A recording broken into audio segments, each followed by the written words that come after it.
In his memoirs, John Lewis described a childhood home that was quite different from the place he lies today. That farmhouse in Pike County, Alabama, had no running water or electricity. It stood on the first land his father's family had ever owned, in a part of the country where segregation had led to almost total isolation along racial lines.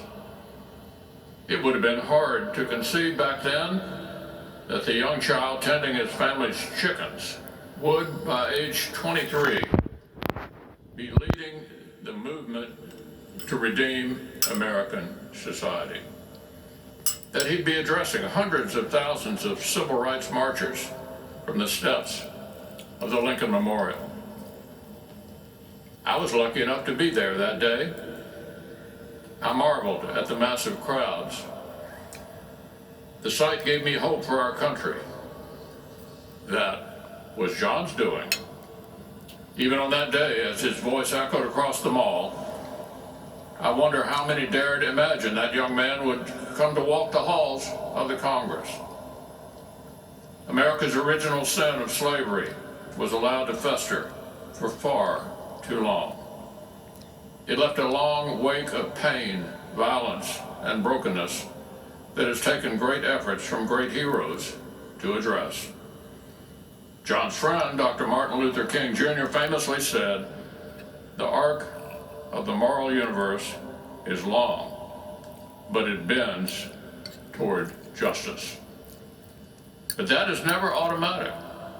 History only bent toward what's right because people like John paid the price to help bend it. He paid that price at every Nashville lunch counter where his leadership made segregation impossible to ignore. He paid it in every jail cell where he waited out hatred and oppression. He paid that price in harassment and beatings from a bus station in South Carolina to the Edmund Pettus Bridge. John Lewis lived and worked with urgency because the task was urgent.